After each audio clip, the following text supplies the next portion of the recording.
I was reading through the field notes of this really bizarre social experiment from the 1960s the other day. And the way things unfolded was just, it was hauntingly specific. It kicked off as like a literal paradise, a perfectly designed enclosure, unlimited food and water, no predators at all. The residents, so to speak, had absolutely no material struggles, none. You just expect this golden age, right? Growth, stability. But then the notes describe this chilling shift. Despite all the abundance, the society didn't flourish. It basically rotted from the inside out. As the population density started to peak, the social fabric just completely snapped. Mothers began abandoning their infants. Dominant males turned, hyper-aggressive. And the most disturbing part of all was this group they called the beautiful ones. These are individuals who just completely withdrew from society. They refused to fight, refused to mate, and all they did was eat, sleep, and obsessively groom their own fur.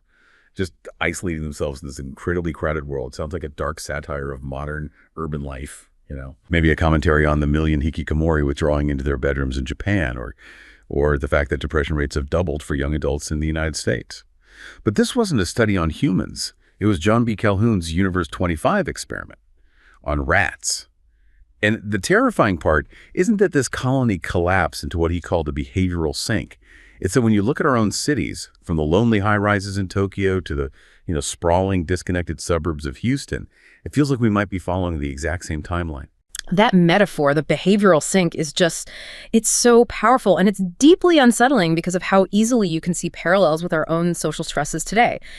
Calhoun's work gives us this very specific, contained model for a social collapse.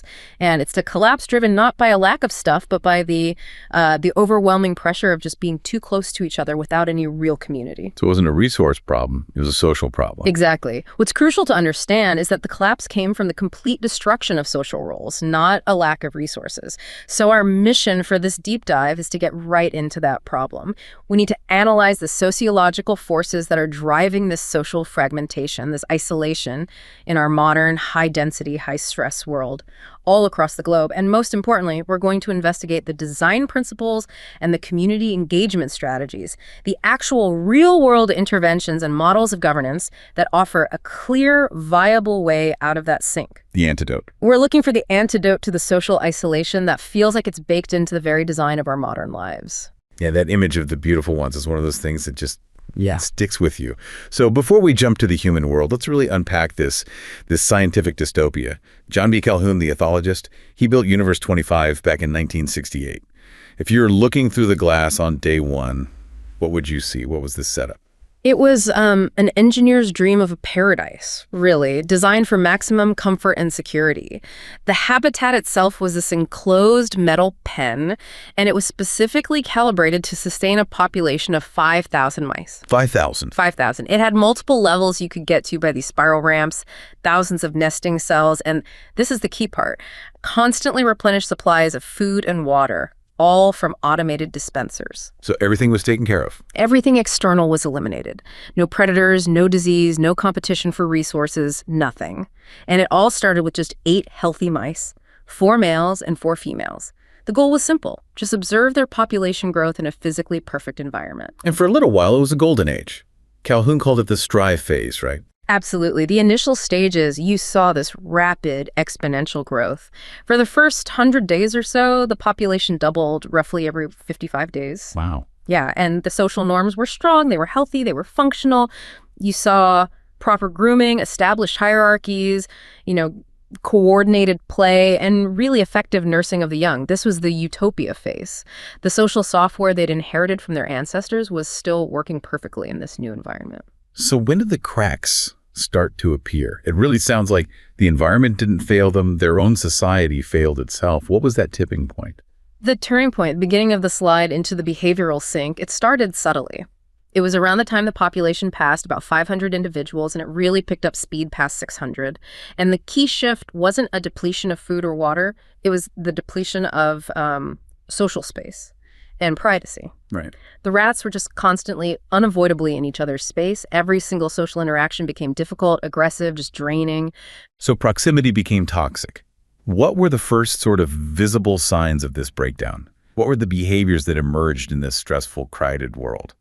We saw several profound signs of stress. One of the earliest and most dramatic was the total breakdown of the established male hierarchies. The dominant males, just overwhelmed by this constant, unavoidable interaction, they became hyper-aggressive. They were constantly chasing subordinates, engaging in these ritualized but non-fatal attacks like biting tails. And there was no escape for the others. Nowhere to run. Nowhere. And at the same time, you saw the complete erosion of normal maternal behavior. And that sounds like the very heart of the social system just giving way. It was. The mothers, under this extreme psychological stress, they either grew aggressive towards their own litters, sometimes biting or just abandoning their pups entirely, or they became completely neglectful, just failing to build proper nests. The pups were often scattered, which led to high infant mortality and, in some cases, even cannibalism by other disturbed adults. This breakdown in the two most crucial roles, defense and nurturing, driven by this inescapable density, that is what Calhoun defined as the creation of the behavioral sink, a state where all the established social behaviors and norms have just dissolved under pathological stress. And then comes the phase that serves as the perfect, chilling metaphor for modern withdrawal. The Great Withdrawal and the emergence of those beautiful ones. This happened as the population got closer to and then went over 1,000 individuals. This was the phase of total collapse. Society essentially split in two. You had the aggressive, chaotic, dysfunctional rats all packed into the lower main areas. But the far more profound sign of collapse was the emergence of these isolated spectators in the highest nesting boxes, the ones Calhoun famously called the beautiful ones. And that name was deeply ironic, wasn't it? Because they were physically well-preserved, but their existence was completely hollow. Precisely. They earned that name because physically they were flawless. They had no fight scars, they were well-fed, and they spent obsessive amounts of time just grooming their own fur. Which is a sign of anxiety. Well, a classic displacement activity, yeah. Suggesting severe anxiety. But they were spectators to life. They had utterly abandoned any complex social role. They withdrew from mating, they refused to participate in the fight for territory, and they just existed in total solitude, even while being crammed into a teeming enclosure. It's just so striking that they chose isolation over interaction, even with all the resources in the world. They essentially traded social complexity for survival simplicity. They prioritized avoiding the psychological stress of constant social interaction over the most fundamental biological imperatives, like mating or defending territory. And this profound social detachment led to the final, devastating silence. Births just dropped to near zero. The beautiful ones were basically infertile by choice or by dysfunction. Once the last breeding female died, around day 600, the collapse was inevitable.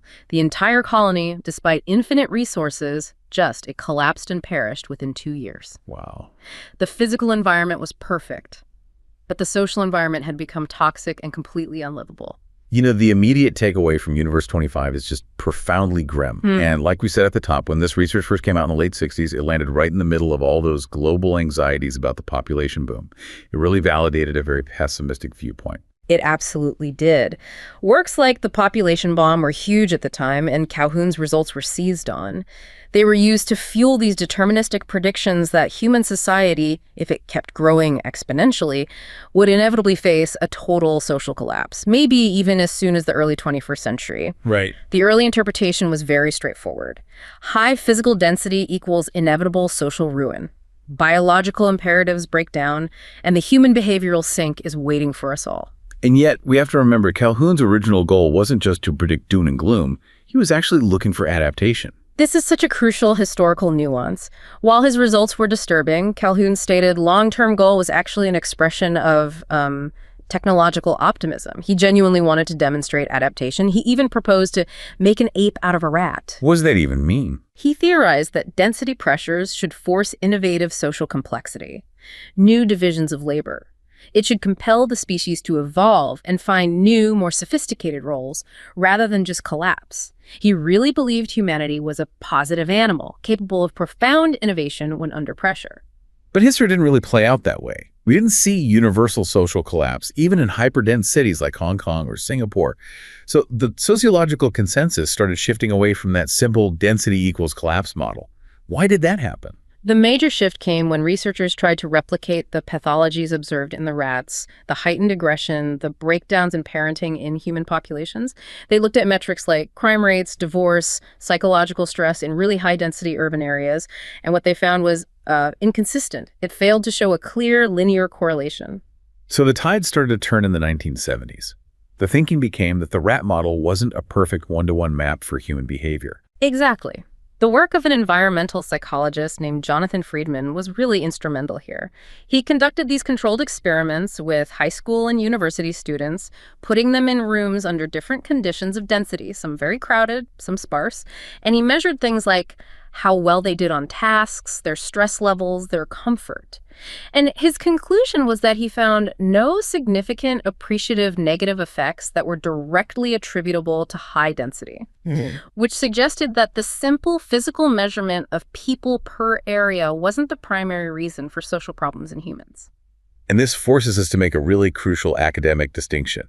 It's not about the physical metric, it's about the subjective experience. Absolutely. This is the difference between density and crowding. Density is just a physical measure. It's a geographical constant. You can count the people in a square mile. Crowding, on the other hand, is a subjective psychological response. It's the feeling of unwanted social interaction, of the perceived loss of privacy, or a lack of control over your immediate environment. And humans have evolved these very sophisticated cultural, social, and technological ways to cope with density and mitigate that feeling of crowding. Mechanisms that the rats in Universe 25 simply didn't have. Can you elaborate on those coping mechanisms? How do we manage to live in megacities like Tokyo or Mumbai without descending into constant stress-induced aggression? We use two main tools. First, we extend our conceptual space. When physical space is tight, we rely on technology, social rules, and design to limit the number of meaningful social interactions we have. We maintain control over who we engage with and when. Like putting on headphones on a crowded train. Exactly. That's a deliberate boundary. And second, we have conceptual boundaries. We can live in a crowded high-rise, but our personal office or soundproof walls, or even the strict social etiquette of not making eye contact on the street, all of that creates a bubble of privacy. So the real pathology, which Calhoun himself later acknowledged, wasn't the density itself. It was the enforced loss of control that his experiment was designed to guarantee. Precisely. Calhoun realized the true problem in Universe 25 was the excessive and unavoidable social interaction. The rats couldn't retreat, they couldn't establish private territories that were respected, and they couldn't control who they were constantly forced to interact with. It just overwhelmed them. It completely overwhelmed their coping mechanisms and led to chronic stress. And that's why the solution, even in Calhoun's later work on human design, was finding ways to reintroduce control and reduce that unwanted interaction through private spaces, flexible scheduling, and innovative design that compartmentalize communities even within dense environments. So the human challenge isn't stopping density. No, it's designing intentional mechanisms to prevent crowding. Okay, so if the underlying issue is a lack of control combined with unavoidable stress, or on the flip side, a profound lack of meaningful, intentional connection, we can see this reflected all over the world in really distinct ways. Let's start with Japan. It combines extreme physical density with very rigid social expectations. Japan is a fascinating and deeply concerning case study. Its issues are often linked to extreme density, but they're compounded by these unique demographic and cultural pressures. First, you have the demographic stress of a rapidly aging population, which fuels the phenomenon of kurokushi, or solitary death. Solitary death. Yeah. Elderly citizens who are living alone can sometimes go days or even weeks without any human contact. They're often discovered long after they've passed away. This is isolation driven by physical separation from family and the erosion of local support networks. And then there's the phenomena that seems like a perfect, chilling parallel to the beautiful ones. The hikikomori phenomenon. This is profound societal withdrawal where over 1 million young adults, and now increasingly middle-aged adults, choose to isolate themselves. They lock themselves in their rooms for months, sometimes years. And this is in the middle of these huge, bustling cities. That's what's so incredible. It's isolation that exists in the face of immense crowds and hyperconnectivity. These individuals often subsist entirely on deliveries and digital connection, which really echoes that spectator behavior we saw in Universe 25. Yeah. They've abandoned their complex social roles because the external pressure, academic, professional, social, it just became too overwhelming. It's isolation that's not driven by poverty or a lack of physical space, but by a rejection of the social environment itself. And you see a similar resistance to community solutions, right? Exactly. Despite government and civic efforts to launch, community support centers or social salons to encourage seniors and the withdrawn to socialize, participation remains stubbornly low in many urban areas. There's an inherent cultural shyness, intense pressure from busy schedules, and maybe even a shame associated with seeking help that prevents those communal bonds from being repaired. The architecture of trust has just failed to deliver. Okay, so now let's look across the Pacific to the United States. Here, isolation is often driven by the exact opposite scenario, too much space, or what we call sprawl and fragmentation. The U.S. is a perfect example of isolation through physical design that actively discourages community. Urban sprawl, combined with very strict single-use zoning, where residential areas are completely separated from commercial and civic spaces, it creates neighborhoods that are intentionally designed for cars, not for casual human interaction. It's not just an inconvenience, it structurally dismantles those community-building interactions. It does. You see a significant lack of sidewalks, very few central public squares, and almost no mixed-use zoning that would organically lead to those chance encounters. I mean, think about the basic mechanics of it. In a walkable neighborhood, you run into your neighbor at the corner store or the post office or the local cafe. Right. In a sprawling suburb, you drive from your garage to the office parking garage, then to the shopping center parking lot. You rarely cross paths with anyone on foot. This reliance on the car creates a huge logistical hurdle to community formation, and the cumulative effect is psychological detachment.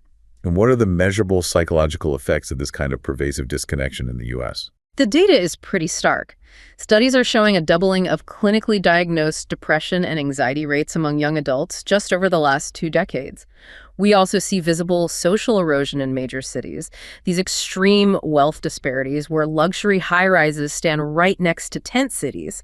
It emphasizes the rapidly increasing wealth gaps and creates 2 separate, distrustful societies that rarely interact. And technology doesn't seem to be helping. No, the digital landscape often makes it worse. Online platforms, while they promise connection, often foster echo chambers and polarization.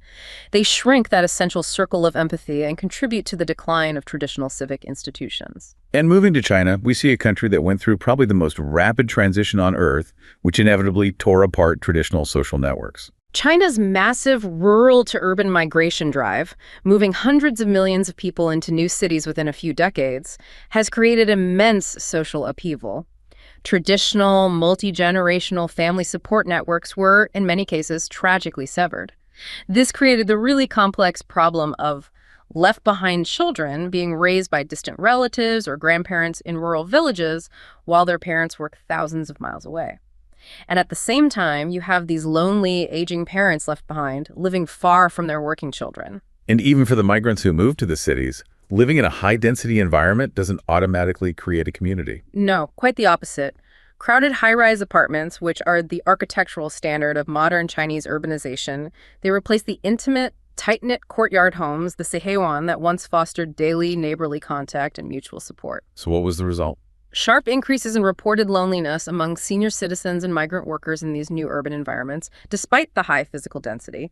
Again, we see that failure to translate physical proximity into meaningful social connection. It's a really powerful pattern. Whether the stress is caused by hyperdensity or deep sprawl or this rapid enforced transition, the response to that frustration often gets channeled into blaming outsiders. That is a dangerous social mechanism we call the scapegoat reflex. And it's a profound amplifier of social fracture that you can see across all these nations. The research really highlights this deeply rooted tendency to externalize blame. So let's analyze the specifics. How does that scapegoat reflex show up differently in these different contexts? In Japan, for instance, you have frustration over the rising cost of living, housing shortages, and the pressures of a highly competitive society. And that frustration is often channeled into anti-immigrant sentiment. Even though Japan's immigrant population is historically small, the rhetoric often blames newcomers for inflating housing prices or depressing wages, even if the primary drivers are actually economic stagnation and policy failures. It creates a siege mentality. Exactly. It reinforces the isolation of long-standing residents who then retreat further inward. And in the United States, that reflex often gets merged with existing political and economic anxieties. Correct. The anxiety over economic insecurity or job loss or strained social services in the U.S. is often focused politically onto undocumented migrants. You'll see leaders depict migrants as an economic or cultural threat, which fuels xenophobia, increases hate crimes, and reinforces a sense of siege or existential threat among certain populations. This creates internal division and hostility, and it ensures that these fractured communities, whether they're urban or suburban, fail to find any shared purpose. And what about in China? During times of intense crisis, like the COVID-19 pandemic, you saw a kind of localized suspicion of outsiders emerge. While the government's overall goal is to attract international talent and foster global connectivity, internally, in specific regions or high-density housing blocks, there was some suspicion channeled toward foreign nationals regarding the spread of disease. This reflex, it doesn't matter what the national context is, it weakens the solidarity and shared purpose you need for a healthy society. Blaming outsiders just ensures that residents retreat from complexity and connection, and it accelerates the path into the behavioral sink. So if the underlying pathology is the erosion of what you call the invisible architecture of trust, then the solution has to involve rebuilding that social fabric, especially in these highly dynamic, constantly changing urban environments. And we have a powerful model from China about how local governance was revitalized to do just that. The urban challenge in China wasn't just architectural, it was sociological. They had to very quickly build social networks to replace the traditional family and work unit structures that rapid urbanization destroyed. And the essential solution was strengthening the existing grassroots organizations, specifically the residence committees, or RCs, to serve as the coordinating hub for local social support and community stability. Can you explain what these residence committees are for anyone who's not familiar with the structure? Sure. RCs are essentially autonomous mass organizations of local citizens established in urban neighborhoods. And while they operate with governmental support and serve as this essential administrative link to the local state, their function is critically focused on community-level service provision and maintaining stability. Historically, they took over a lot of social responsibilities when the state work unit system was dismantled. Today, their functions range from, mediating neighborly disputes to managing local healthcare access and coordinating property management services. Can you give us an example of a typical conflict they might resolve? Something that builds trust, rather than just relying on external policing or the law. A classic RC role is mediating disputes between residents and property management companies, PMCs, in these high-rise communities. So, for instance, if a PMC unilaterally decides to raise parking fees or fails to maintain common areas like elevators, residents often organize protests. The RC steps in as a neutral mediator. They'll convene a meeting, gather input from everyone, the PMC, senior residents, younger families, and they use their local authority to broker a compromise. So they're a trusted third party. Exactly. By providing this trusted local platform for conflict resolution, they prevent localized frustration from boiling over into wider social alienation. And they build the belief that local problems can be solved through collective action. So how was this model put to the ultimate test in a major crisis scenario? And what did we learn about its resilience? The effectiveness of the RC model was highlighted on a massive scale during the COVID-19 pandemic response. It served as the critical operational system for mobilizing resources at the hyper-local neighborhood level. Because RCs are so deeply embedded, they were incredibly effective in coordinating joint actions, enforcing clear lockdown measures, ensuring timely and hyper-local contact tracing, and, crucially, providing essential lifeline services and support to residents who are confined to their homes. That sounds like a mobilization effort on a scale that very few other nations could possibly match. It was immense. Reports indicate that nearly 4 million community workers, operating through about 650,000 residence committees across both urban and rural areas, were mobilized. This level of immediate, hyper-local coordination, often acting as distributors of masks, food, and essential medical information, it proved to be a decisive factor in the effectiveness of the overall pandemic control strategy. So it worked. It proved that decentralized but organized social infrastructure is crucial for national resilience. Okay, so the question then becomes, what truly drives this effective neighborhood collaboration? Researchers analyzed the dynamics. What made the difference? Researchers looked at the perceptions and experiences of frontline community workers in 6 major Chinese cities. And they found that collaboration effectiveness was strongly predicted by 2 primary factors, which they called internal civic engagement and positive hierarchical steering. Let's start with the internal factors. It wasn't just about people being nice to each other, it was active engagement. Exactly. Civic engagement was the major positive predictor. And this wasn't just social trust or general neighborliness. It was the strong, demonstrable willingness of residents to actively participate in neighborhood public affairs and joint efforts. During the crisis, this meant residents volunteering to deliver supplies to vulnerable neighbors, coordinating resource sharing, and providing essential personnel support when community workers were stretched thin. Right. This confirms that the resilience of the system depends heavily on sustained, active citizen participation. And the second factor, the role of the upper-level government, or hierarchical steering. This is important because it tells us that success wasn't just a spontaneous grassroots effort. Correct. The concept of positive hierarchical steering emerged as equally crucial. This refers to the role of upper-level government actions that provide critical structure and support. Specifically, this included setting clear, non-ambiguous policy priorities and providing critical support in terms of essential personnel, protective supplies, and public health professional assistance. So how do researchers distinguish between positive hierarchical steering and, just overbearing bureaucratic pressure? That's the key nuance. Positive steering focuses on enabling the grassroots. During the pandemic, the positive actions were things like clear mandates on testing protocols, standardized guidance on resource allocation, and crucially, providing material resources like protective equipment and food supplies when the local RCs had none. This top-down intervention was crucial for facilitating horizontal collaboration at the neighborhood level, especially since community workers often lack sufficient resources at the beginning. So the government acts as a resource provider and a clear rule setter, which, ironically, actually facilitates local autonomy and trust. Precisely. It confirms that in highly urbanized, fast-paced environments, you need a strong structural framework to allow collaboration to even happen. Without clear policy and resource injections from above, the local effort risks fragmentation and burnout. The study found that community workers reported that excessive oversight pressure or a perceived lack of financial incentives. It didn't significantly impact collaboration effectiveness. Clear direction and concrete material resource provision mattered far more than the pressure or the monetary reward structure.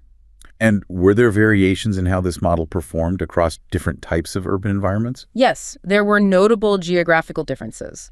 In large megacities, which are characterized by very high residential mobility, greater population heterogeneity, and dynamic economic transformation, there was a much greater reliance on clear hierarchical steering and support for effective collaboration. So if you have people moving in and out constantly from all different backgrounds, that central structure becomes crucial. It provides a stable organizational anchor, absolutely. In contrast, suburban neighborhoods, which often have a more stable, less mobile, and more demographically homogeneous population, they saw civic engagement having a more direct, immediate local impact. So in the suburbs, neighbors helping neighbors was enough. It had a stronger direct correlation with success. But in places like Shanghai or Shenzhen, the state's steering role focused on setting priorities and providing material support. That was the essential precondition for effective collaboration. This model really shows that rebuilding social resilience requires both a bottom-up commitment from citizens and a top-down provision of the necessary framework and resources. So the lesson from the governance model is that intentional organization and engagement are really the only way out of the behavioral sink. Now we can shift our focus to the built environment. Because we, unlike the rats in Universe 25, can proactively shape our environments to foster connection. And that is the ultimate hopeful conclusion. We have the cognitive ability to design environments that move beyond just accommodating people's presence to actively promoting meaningful social interaction. This brings us to the crucial concept of intergenerational planning as a tool for urban resilience. Let's define that clearly. Why is it necessary to distinguish between a multi-generational space and an intergenerational one? They sound like the same thing. It's a really essential distinction, and failing to grasp it is why so many well-meaning community centers fail. Multi-generational simply means multiple ages are present in the same setting, like a family reunion or a typical park. It doesn't guarantee interaction People still tend to cluster by age group. Right. Kids with kids, seniors with seniors. Exactly. Intergenerational planning, on the other hand, is the intentional design of programs, policies, and especially places that are engineered specifically to promote mutually beneficial interaction between the youngest, under 18, and the oldest, over 65, members of the community. So it's about creating mechanisms that actively force a positive structured collision between those demographic bookends. Why focus on those specific generations? Because the benefits aren't just additive, they're synergistic. Research shows that this lens provides a huge range of positive outcomes that address the core problem of social fragmentation. For seniors, interaction with youth demonstrably improves their cognitive health, reduces social isolation, and increases their sense of self-worth and purpose. They feel needed. For youth, it enhances empathy, improves communication and problem-solving skills, and can even contribute to better academic performance. And for the whole community. The overall effect is reduced ageism and a massive increase in social cohesion and belonging, which stabilizes the middle generations as well. That makes a lot of sense. Isolation really thrives when we only see people who are mirrors of ourselves. So what are the concrete physical design strategies that can transform a space into an intentional intergenerational contact zone? One of the major strategies is overturning that 20th century trend of single-use zoning and creating mixed-use environments. If you design blocks with residential units above small-scale retail shops or cafes or public squares, you automatically force residents to use shared, neutral territory for their daily tasks. That walk to the dry cleaner or the cafe becomes a casual, low-stakes encounter with a neighbor, which is the cornerstone of building trust that suburban sprawl actively eliminated. And housing's where age segregation often starts. How do we break down those barriers architecturally? We need shared sites and intentional housing models. A really powerful example is the concept of intentionally intermingled housing. Think of co-housing or communities like Bridge Meadows in Oregon, where they intermingle housing for foster families with older adults who commit to being intentional neighbors. So what does that look like? The physical design is vital. The homes are mixed and deliberately oriented around a central courtyard or a common green space, which forces daily informal interactions between the children and the seniors. But proximity by itself isn't enough. Right. What makes that intentional connection actually stick? It's the intentional requirement for shared space and activity. These communities often mandate shared indoor spaces for weekly dinners, or a common workshop, or community garden. The architecture ensures that you can't simply drive into your garage and never see your neighbor. You have to walk past the courtyard where the seniors are gardening and the children are playing. Oh. This daily, spontaneous friction is what turns proximity into reliable social support. I love the idea of public parks and playgrounds becoming modern village squares again. Spaces that are designed for all ages, not just one. That is the goal of inclusive public spaces. A traditional playground only serves children aged, say, 5 to 12. An intergenerational park, however, acts as a modern square. It incorporates specific features to draw different generations together for overlapping activities. Think about the seating. Instead of just isolated benches, you have groupings of seating, often called story tables or conversation circles. They're oriented for joint interaction, maybe near a small bocce ball court or a community chessboard that appeals to older adults. And what about accessibility and the material choices in these designs? Oh, they're paramount. The design has to address physical space accessibility, walkability in concert with social infrastructure. You need varied surfacing for mobility-smooth pavements for walkers and wheelchairs, but also natural play features like sand or wood chips for children. Proper lighting and clear sightlines are non-negotiable for safety, particularly for seniors and women using the park after dusk. Just the simple inclusion of things like accessible raised garden beds or large shaded pergolas makes the space inviting for hours of continuous use by multiple generations. So beyond the physical design, what are the procedural steps that planners need to take to ensure equity and inclusion, to make sure they're not just catering to the loudest voices? Planners have to ensure that the process itself is holistically inclusive. This starts with adopting gender lens planning to guarantee that public spaces are safe and inviting for women. That involves ensuring proper lighting in all pathways, removing potential hiding spots, and providing recreational facilities that are inclusive, like multi-purpose courts, rather than just facilities geared toward competitive male sports. And how do we actively engage the groups that are often left out, specifically the children, youth, and older adults, in the planning process itself? One highly effective method is using shared collaborative activities like 3-generation maps. This technique involves having children, their parents, and older adults all work together in a structured exercise to map out their own community. That sounds logistically complex. How does that methodology work in practice? It's surprisingly effective because it breaks down the power dynamics. The groups are brought together and tasked with identifying different layers of their neighborhood. The children might map out their favorite play areas and safe routes. The parents map daily logistics like commutes and grocery stores. And the older adults often provide the historical context, mapping out what used to be where and identifying barriers to accessibility. And what's the output of that joint effort? The process generates three crucial things. First, it uncovers community history and shared memory that often gets lost in planning documents. Second, it identifies intersecting needs. For instance, a child's desire for a safe route to a park might align perfectly with a senior's need for an accessible, well-lit path. And third, the process itself fosters connections and creates a shared sense of ownership over the community's future. It ensures that solutions address the needs of those most impacted by social isolation and physical fragmentation. Ultimately, the path out of the behavioral sink involves this integrated approach. Urban planning can't be siloed. It has to address physical space, ensuring walkability and accessibility in constant collaboration with social infrastructure like governance hubs and planned events. This combined effort is what ensures sustainable, resilient, and truly inclusive cities where the built environment actively nurtures the invisible architecture of trust. #outro. The collapse of John B. Calhoun's Universe 25 gave us this chilling, cautionary tale. Material abundance is utterly insufficient for a healthy society. Those rats, drowning in resources yet starving for meaningful social connection, they illustrate that the true scarcity we face today isn't in wealth or food. It's in relationships and in the intentional design of our communities. Preventing a human behavioral sink requires continuous, intentional investment in that invisible architecture of trust. That investment has to be twofold.